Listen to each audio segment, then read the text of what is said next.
네, 안녕하세요. 안녕 LFC 벌써 9화입니다. 예, 저는 오늘도 진행을 맡은 축구 해설위원 황동현이고요. 오늘도 이명철 해설위원과 함께합니다. 안녕하세요. 네, 안녕하세요. 팡플레이 해설위원 이명철입니다. LFC 경기 중계하고 있고, 북중미 챔피언스컵 일정의 한창인 가운데, 일단 미네소타전까지 저희가 본 상태에서 이번에 안녕 LFC 에피소드를 촬영하게 됐습니다.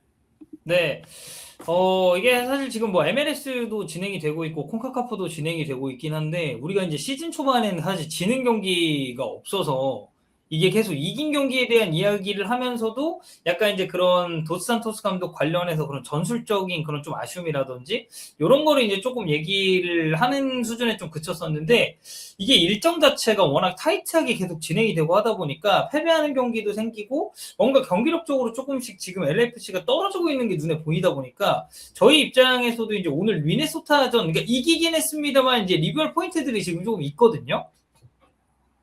아무래도 이제 리그 경기에 있어서 우리가 연패를 끊었다는 데 의의는 좀 있지 않을까라는 생각이 일단 들어요. 결과는 일단 냈기 때문에 승리한 것 자체는 긍정적이다. 근데 사실 이제 LFC 경기를 보면서 또 도스산토스 감독과 우리가 이제 이야기를 하면서 아직까지는 뭔가 이 팀이 리그를 리딩하는 데 있어서 내용이 좀 아쉽다라는 이야기들을 좀 많이 하는데 이번 경기도 내용적으로는 사실 좀 밀렸거든요.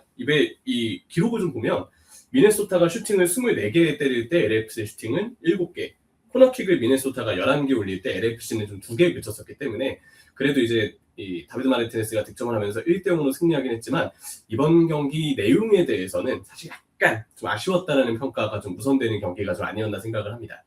그러니까 사실 이 미네소타전 같은 경우는 딱 저는 선발 명단이랑 경기를 봤을 때 그게 느껴졌어요. 지금은 콘카카프의 집중을 훨씬 더 많이 하고 있고 전체적인 무게 중심을 콘카카프 쪽으로 많이 쏟고 있다라고 느꼈었던 건 결국에는 이제 이날 경기에서의 그런 로테이션을 가동한 부분이나 뭐 손흥민 선수도 사실 이제 이날 경기 아예 지금 명단제가 됐었고 그리고 이날 선수 구성을 하면서 도스산토스 감독이 이제 백스리를 지금 꺼내 들었는데 사실 저는 이제 제가 아까 이제 서두에 얘기를 한 것처럼 이긴 경기긴 한데 이 경기에서 우리가 분명히 좀 비판하고 짚고 넘어가야 될 부분은 꽤 많다라고 생각을 하거든요.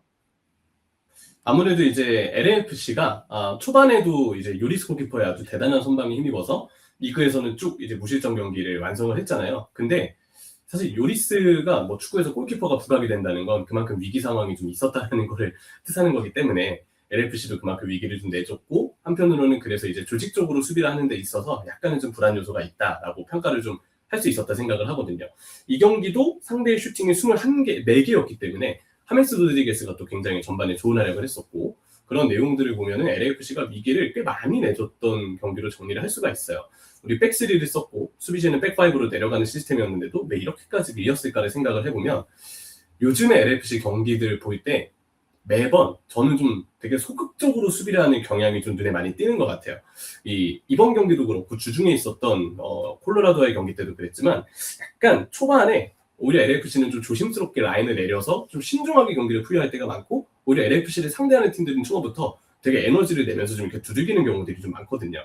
근데 그러다 보니까 이제 초반부터 주도권을 내주면서 LFC는 수비 라인 자체가 굉장히 아래로 좀 밀리고 또 이 경기는 평소보다도 수비 숫자가 많은 백5를 가동했기 때문에 훨씬 더 선수들이 아래쪽으로 많이 좀 내려가 있잖아요. 근데 그러면 이제 발생되는 문제점이 선수들이 워낙 아래로 많이 내려가 있다 보니까 공격으로 전환해야 될 때 그만큼 많은 거리를 선수들이 패스를 주고받으면서 올라와야 되는 부담이 생기죠. 그러다 보니까 빌드업에서 더 많은 부담을 요하게 되고 그걸 이제 뭔가 극복하기 위해서는 되게 잘 짜여진 빌드업 시스템이나 선수들 간의 연계, 선수들 간의 호흡, 조합 이런 것들이 좀 필요한데 지금 아직 공격의 동선에 있어서도 명확하게 도스산토스 체제에서 정리가 좀 아직은 안 돼 있는 느낌이 드는 상황에서 수비 라인 자체도 너무 아래로 좀 내려가 있다 보니까 이게 중요할 때 수비수들의 육탄 방어를 이끌어내거나 아니면 상대 슈팅을 막거나 하는 등의 상황을 만들 수 있긴 하겠지만 내려가는 만큼 상대한테 그만큼 전진하는 빈도를 많이 허용하게 되고 슈팅도 굉장히 많이 내주게 되고 또 그러다 보니까 요리스의 선방에 많이 좀 의존하게 되는 상황들이 요즘 경기마다 많이 이어졌다는 생각이 들어요. 그래서 지금 이제 이런 소극적인 수비로 인해서 경기 내용도 내주고 또 한편으로는 공격 전개도 답답한 이런 문제점에 대해서 이제는 좀 짚어볼 만한 타이밍이 좀 오지 않았나라고 좀 생각을 하게 됩니다. 네. 일단 저는 그냥 수비 진영에서 봤을 때는 그래도 타파리 선수가 저는 어느 정도 중심이나 밸런스는 잘 잡아줬다고 보는데, 이날 이제 좌측으로 나왔었던 스몰리아코프 있잖아요. 네. 저는 스몰리아코프가 그 포틀랜드전 패배 때 이후 굉장히 좀 오랜만에 이날 경기 이제 또 선발 출전해가지고 경기를 소화를 했었는데, 이게 아무래도 로테이션이 또 돌아가다 보니까 스몰리아코프처럼 기회 잘 못 받는 선수들은 경기 감각이나 전체적인 경기 템포에 좀 뭐랄까 약간 따라가지 못한다는, 저는 그런 느낌을 확실히 좀 받긴 했거든요. 근데 이거를 좀 생각을 해보면 결국 이 게임 플랜이라는 것, 그리고 전체적인 게임 모델을 설정하는 거는 도스산토스 감독의 어떻게 보면 가장 중요한 임무고, 그리고 이제 여기에 어떤 선수들이 들어오더라도 기본 게임 플랜 하에서의 저는 일정 수준의 경기력은 꾸준하게 나와야 된다라고 생각을 좀 하긴 하는데, 이날 들고 나온 백스리는 다행히 경기 결과가 1대0으로 지금 승리를 했기에 망정이지, 이거는 사실 만약에 조금 어긋나서 혹은 요리스가 조금 불안한 모습을 보여서 경기가 무승부로 끝났다거나 아니면 패배하는 경기가 나왔다고 한다면 이건 저는 전술적인 실패라고도 좀 생각을 하거든요. 그래서 이런 로테이션을 돌림에 있어서도 기존에 가지고 있던 전술의 틀을 좀 계속해서 유지해야 될 필요는 있지 않을까라는 생각이 저는 개인적으로 좀 들긴 하더라고요. 이 확실히 일리가 있는 이야기인 게 갑작스럽게 시스템이 바뀌었기 때문에 선수들도 아마 이해를 하는 데 있어서 특히 많이 어려움을 겪었을 거라는 생각이 일단 좀 먼저 들고요. 특히나 그 스몰리아코프처럼 이제 윙백을 뛰는 선수들의 경우에는 이 백4의 윙백, 풀백을 뛸 때랑 백3의 윙백을 뛸 때랑, 저도 이제 뭐 제가 선수란 건 아니지만 선수들 이야기를 들어보면 수비 시스템의 변화에 있어서 특히 수비진이 이제 갖게 되는 어떤 변화에 대한 부담, 또 그러면서 이제 발생하게 되는 적응의 문제가 되게 우리 생각보다 크게 다가온다는 이야기들을 좀 많이 들었었어요. 사실 뭐 괜히 측면 수비수를 우리가 풀백으로 불렀다가 윙백으로 바꾸는 게 아닌 것처럼 결국 윙백 자리에서 측면을 다 차지해야 되는 부담이 생기는 것들, 수비할 때도 왼쪽 센터백 세구라와 함께 호흡을 맞추면서 상대 공격을 막아야 되는 어떤 부담들, 이게 단순히 그냥 뛰는 위치가 살짝 바뀌었다 뿐만이 아니더라도 역할 자체에 대한 이해 자체가 굉장히 바뀌는 부분이기 때문에 스몰리아코프가 또 거기다 사실 올 시즌 경기 출전 자체가 좀 꾸준하지 않죠. 이 선수가 어떤 선수냐면 지난 시즌에 이제 사노세전이었죠. 손흥민 선수의 골을 도와줬고, 유독 손흥민 선수한테 좋은 크로스를 많이 올려서 이제 우리 팬들한테 하이라이트 장면때 지분을 좀 많이 차지했던 선수였는데, 냉정히 봤을 때 왼쪽은 지금 세구라 선수가 일단 먼저 좀 많이 나오고, 그리고 홀링세드 선수가 만약에 세구라가 못 나온다면 홀링세드가 왼쪽에 나올 때가 많죠. 근데 이번 경기는 팔렌시아에게 휴식을 주면서 홀링세드가 오른쪽을 뛰다 보니까 이제 세 번째 왼쪽 풀백이라 지금 볼 수 있는 스몰리아코프가 오랜만에 나왔는데 감각도 떨어져 있었고 백스리 전술 자체가 워낙 낯설다 보니까 좀 적응이 안 된 듯한 느낌도 있었어요. 물론 이제 체룬돌로 때 백스리를 이미 선수들이 많이 써봤기 때문에 선수들에게 백스리 자체가 낯선 전술이다라는 거는 아니지만, 도스산토스가 요구하는 어떤 움직임, 형태, 이런 부분들이 이번 백스리 경기를 보면서 체룬돌로 때와 다르게 좀 많이 느껴지지 않았거든요. 빌드업을 할 때 어떻게 움직일지, 상대가 전진해 올 때 어떻게 압박을 해서 저항을 할지, 이런 조직력 자체를 우리가 이번 미네소타전을 통해서는 사실 발견할 수가 없었기 때문에, 그래서 이제 선수들이 더더욱 자기 역할을, 백스리 전술도 약간 낯설기도 했었고 또 체른돌르 또한은 또 다른 차이점이 있었기 때문에 더더욱 어려움을 많이 겪지 않았나. 그게 선수들의 어떤 역할 소화나 경기 내용에 있어서 되게 좋지 않았던 영향을 미쳤던 부분이 있었을 거라고 좀 생각을 하게 됩니다. 네, 그러니까 저도, 그러니까 이게 사실 백퍼 시스템으로 나왔을 때도 이게 경기 결과를 꾸준하게 챙겼던 건 맞지만, 냉정히 봤을 때 경기력적으로 뭔가 LAFC가 상대를 압도하면서 이 경기를 정말 쥐락펴락했고 진짜 리그레이스에서 뭔가 독주를 한다든지 이런 모습을 보였었던 게 아니었는데, 여기서 이제 백스리로, 그러니까 어떻게 보면 경기 내용이나 이런 백스리 시스템, 그리고 수비 시에는 백파이브로 내려서면서 이제 대응을 했었던 것까지 생각을 해보면, 이게 콘카카프 경기를 앞두고, 그러니까 이제 어쨌든 토르카와 경기를 이제 또 LFC가 해야 되니까, 근데 그 경기 이전에 어쨌든 지지 않는 경기를 해야겠다라는 그런 인상을 저는 개인적으로 좀 많이 받았거든요. 근데 이제 이게 어쨌든 전술의 변화까지, 포메이션 변화까지 겹치다 보니까 선수들 역시도 이제 이 점에서 적응을 하는데 꽤 좀 문제가 있었다라고 생각이 들고, 그럼에도 결국 이 경기를 승리할 수 있었던 건 다비드 마르티네스의 이 클러치 능력은 우리가 좀 이야기를 하고 넘어가야 될 것 같긴 합니다. 그리고 이제 전반 초중반에 나왔던 유스타키오 선수가 이번이 이제 부상 복귀는 이미 콜로라도전 때 했었고, 선발 복귀전이 이제 이번 미네소타와의 경기였었는데, 유스타키오는 확실히 이 유럽 챔피언스리그에서의 또 경험도 많은, 또 흔히 이야기하는 그 유럽물을 많이 먹은 선수 있잖아요. 큰 무대에서 좀 뛰었던 선수이기 때문에 수비 전환이라든지 볼 배급이라든지 확실히 템포가 좀 더 빨라지고 간결해지는 그런 느낌을 좀 많이 주더라고요. 그래서 유스타키오 선수가 이 골 장면 있었을 때도 보면은 유스타키오가 빨리 수비로 전환하고 재빠르게 볼을 끊어내면서 공격으로 전환을 이끌어주고, 그러면서 LFC가 그래도 안 풀렸던 공격 중 유스타키오를 통해서 조금 그래도 전반에 괜찮은 장면들을 만들 때가 있었는데, 거기서 유스타키오가 기점 틸만도 패스를 주고, 여기서 이제 다비드 마르티네스가 본인의 그 올 시즌 너무나도 유려한 드리블 기술을 통해서 각도가 되게 없는 상황이었어요. 그런데 왼쪽 구석으로 몰고 가서 다비드 마르티네스가 너무나 멋진 원더골을 뽑아내면서 이 경기 이제 득점을 책임졌고, 다비드 마르티네스가 올 시즌 뭐 이번 미네소타전도 그렇지만 사실 댈러스전도 그렇고 뭔가 경기가 안 풀린다 싶을 때, 아니면 팀이 좀 필요로 할 때, 이 북중미 챔피언스컵만 보더라도 지난번 크루즈 아스울과의 8강 1차전 때 손흥민 선수 선제골이 있고 나서 마지막 두 골은 이제 다비드 마르티네스가 넣었는데 멋진 골들이었거든요. 그런 것들을 보면 올 시즌 득점력과 클러치 능력이 진짜 많이 올라오지 않았나. 그리고 생각해보면 손흥민의 도움을 받아서 터뜨렸던 그 인터 마이애미전 골도 다비드 마르티네스의 몫이었거든요. 올 시즌 득점력은 진짜 많이 좀 물오른 그런 상황이라고도 정리할 수 있겠습니다. 약간 좀 대회 안 가리면서 그래도 이렇게 큰 기복 없이 득점을 해주는 게 저도 좋다고 생각하는 건, 사실 이제 알라우엘렌세전에서도 다비드 마르티네스가 득점이 있었고, 그리고 얘기했었던 크루스와슬전 이전에 이제 올란도전을 6대0으로 대승하면서 LAFC가 분위기를 엄청 좋게 탔었잖아요. 근데 그때도 사실 이제 다비드 마르티네스 득점이 터진 걸로 놓고 봤을 때 좀 팀이 득점을 필요로 할 때도 그렇고, 이제 무난하게 좀 득점하는 흐름으로, 다득점하는 흐름으로 가야 될 때도 다비드 마르티네스가 올 시즌에 이제 굉장히 좋은 좀 퍼포먼스를 보이고 있지 않나 싶은데, 이 주제로 우리가 자연스럽게 한번 넘어가 보면 될 것 같아요.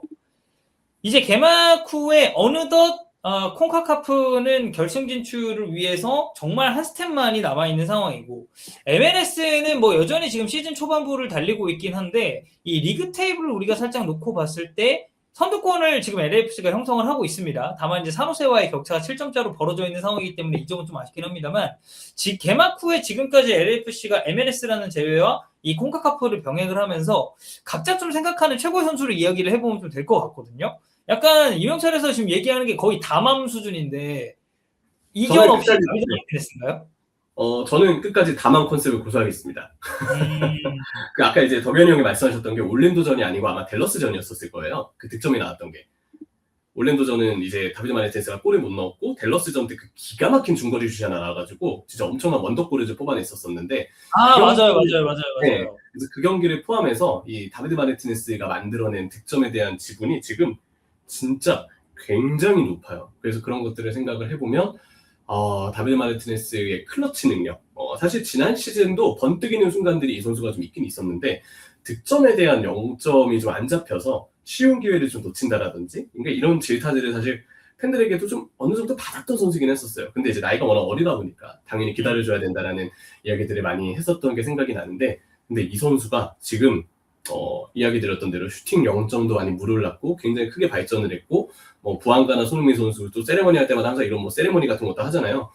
좀 흥도 많이 오른 것 같고, 좋은 또 지원들, 동료들의 지원도 받다 보니까 본인의 어떤 드리블 기술, 슈팅 0점 마음껏 뽑아내면서 흔히 이제 어린 선수들의 어떤 가파른 성장세, 지금 다비드 마르티네스가 제대로 보여주고 있다는 생각이 좀 많이 드는 것 같습니다. 그래서 지금 시즌 전체로 7골, 리그에서는 3골인데 모두 다 중요할 때 또 터뜨려준 득점들이기 때문에 다비드 마르티네스가 굉장히 훌륭하게 지금 자신의 역할을 좀 소화하고 있지 않나. 저는 전반기 때 이 선수가 벌어다준 승점이 굉장히 많다라고 생각을 좀 하고 있습니다.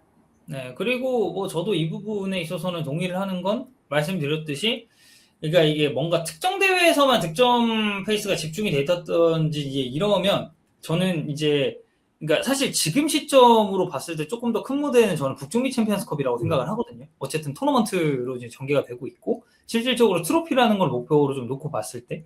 근데 이제 그런 점에 있어서 북중미 챔피언스컵에서도 득점을 터뜨릴 수 있는 선수, 게다가 이 선수가 팀에 어떻게 보면 좀 장기적인 미래를 책임질 수 있는 어린 선수라는 점이 저는 조금 더 가산점을 받아야 되는 포인트라고 생각을 하고, 이제 형철이는 사실 이제 다비드 마르티네스를 꼽아줬는데, 저는 사실 이제 올 시즌 LAFC 지금까지 최고의 선수는 방박 불과 전 딱 한 명이라고 생각하거든요.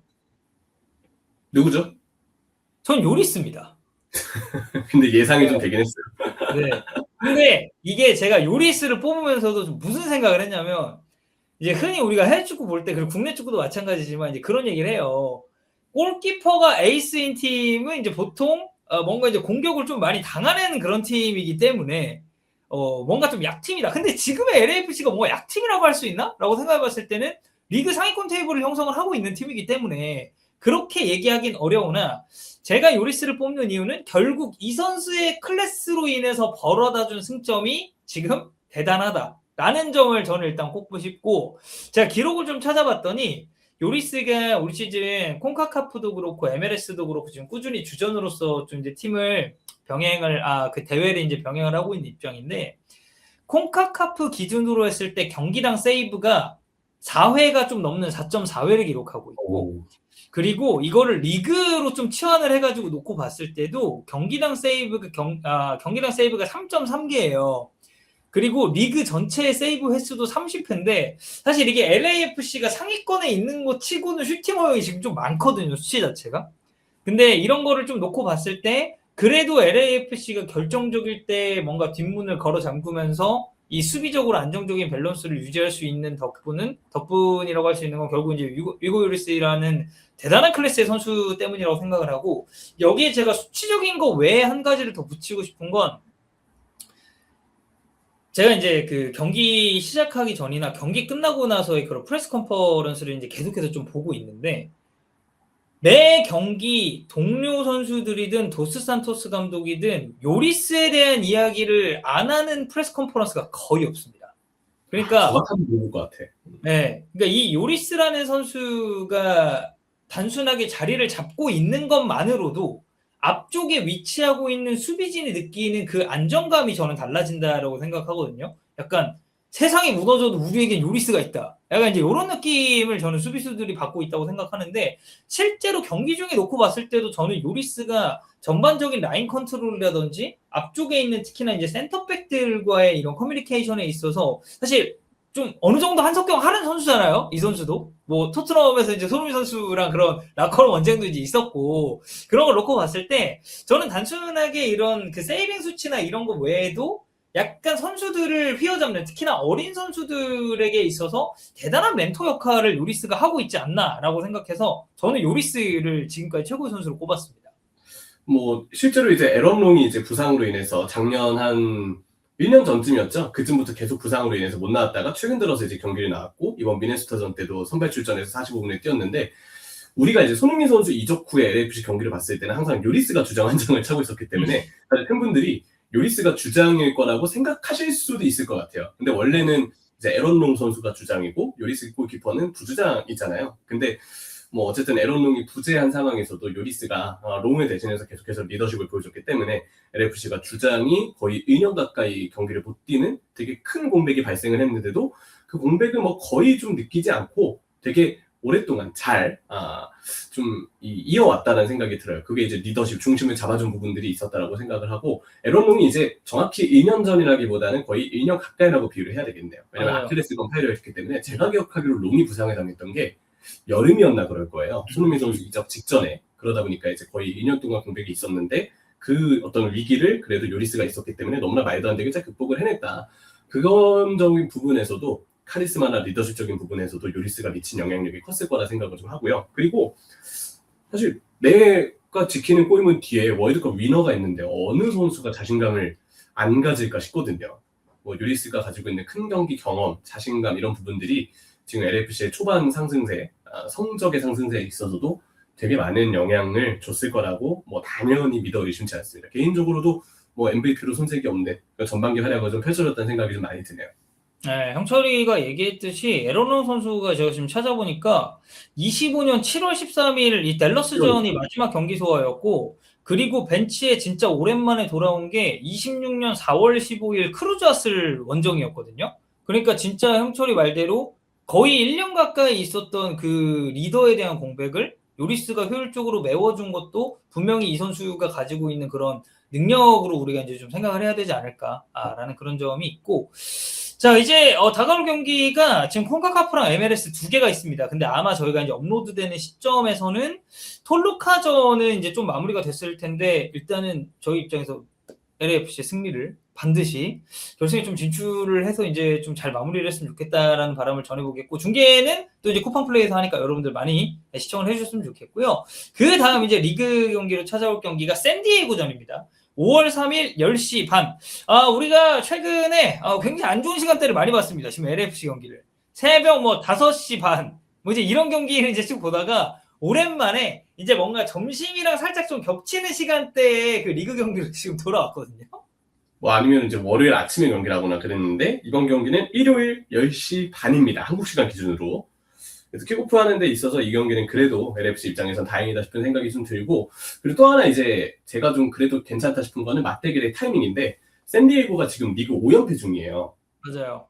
네, 성적이 좀 좋지 않고, 왜냐면 이 팀도 되게 좀 공격적으로 축구를 펼치는 편인데 요즘 샌디에이고 경기를 보면서 느껴지는 거는 밸런스적으로 이제 어느 정도 한계에 좀 봉착한 느낌이 좀 들어요. 그러니까 이 팀이 고수했던 빌드업에 대한 축구를 고수하다가 상대가 압박을 할 때 대처가 안 돼서 실수하고 실점하는 이런 상황들이 나온다라든지, 아니면 뭐 무리하게 전방 압박을 했다가 밸런스가 무너지면서 수비에서의 약점을 노출한다든지.